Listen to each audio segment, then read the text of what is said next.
Welcome back to Big Mouth and fancy seeing you here. And welcome to episode 2 of the DCEU Fan Show, a safe place for every single DCEU fan. It's like I've got my arms round you and I'm telling you everything's gonna be alright. There. Yes, Aquaman can help the Snyder Cut. This is why all of us DCEU bloggers were advising everyone to go and support Aquaman before it was released, because this is a kind of, Aquaman was a celebration of what Zack put together. It was Zack who brought Jason Momoa in. It was Zack who brought Jimmy Wan in. It was Zack who put this whole team together, and it's paid dividends finally, because James Wan has given us a DCEU movie that's great for us, the DCEU hardcore fans and the DC fans, but also good for the mainstream audience. It works on every level. So you see, you can get a film that pleases everyone. And this film did please us, and it pleased them. It pleased everyone. So, we're now, right now, on 822 million globally for Aquaman. I'm being told after this weekend, maybe even before, it will surge up to 900 million globally. And it's at least looking to make around $1 billion by the end of its run. I think movies only run, don't they, globally for about 4 or 5 weeks, depending. Although in China, it's going to be running. Now, this is interesting. Don't forget, China have extended its stay till February. So whatever it makes by the end of its whole global run, it's still going to be in China, and that will still be added on. So very, very interesting. So actually, Aquaman has more of a chance than most films to get up to that $1 billion mark. And it's fantastic news. So I'm really excited. I'm getting so much fan art by DCEU fans and DC fans from Aquaman. Everyone's loving this film. I saw some of the kind of reviews at the time, and obviously the DCEU haters. What it is in America, Disney is a massive trademark, and it's kind of this mentality. It's like football, right? We will have our clubs or teams, whether you support American football or soccer, as we call it in the UK. There is this kind of tribalism, if you like. That's my team, and I'm going to fight for it. So what you get from Disney and MCU fans, they will do anything. They will post anything online to try and disenfranchise the DCEU.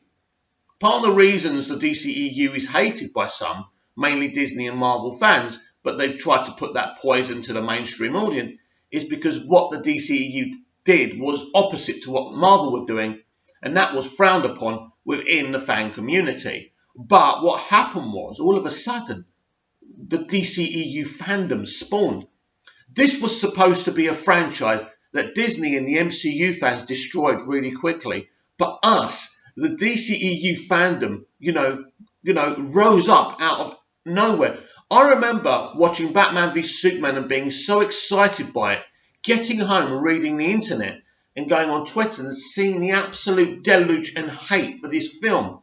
So it was great all of a sudden to find, Chris Wong Svensson from Ping Pong Flicks. That's his YouTube channel. It was great to sit there and watch him doing a commentary on Man of Steel and BVS. I'd finally found someone who loved what I loved. And then we got the DCEU podcast. They're brilliant as well. Sam Oten? He's a great guy, and his team. And I love what they do. And all of a sudden, us DCEU fans rose up. And this is why I love it. I love watching DCEU positive videos, because it's something we've loved. It's something we've been bullied about loving, right? But all of a sudden, we've grown this beautiful community, and we're as one. I read your comments, and 9 out of 10 of them are never abusive. They're beautiful. Of course, they're opinionated. They should be. I'm an opinionated SOB. Look, the DCEU is a passionate fandom, and it's so big now. This fandom, and we have propped up this franchise. I know that Zack Snyder appreciates us so much. He is the George Lucas of the DCEU franchise. And, who knows what's going to happen? Who knows if the Snyder Cut will actually happen? Sources have told me it's happening this year, but they're sources. I take it with a pinch of salt. Of course, I do a video about it to let you guys know, because that is my responsibility as someone who's part of this fandom. And that's your responsibility too, if you ever hear something, to let me know. So let's talk a bit more about Aquaman's kind of positive surge for the Snyder Cut. Why is Aquaman's success important to the Snyder Cut? Well, as I've already explained, Aquaman represents everything that Zack put into place, and it's worked. Now, Warner Brothers have got to look at this, not only in terms of allowing Zack to complete the Snyder Cut and to put it out there, hopefully in cinemas, but I did hear some rumours, as you remember, about the DC streaming service, when it goes worldwide, maybe streaming the Snyder Cut. But I'd rather see it in theatres, obviously.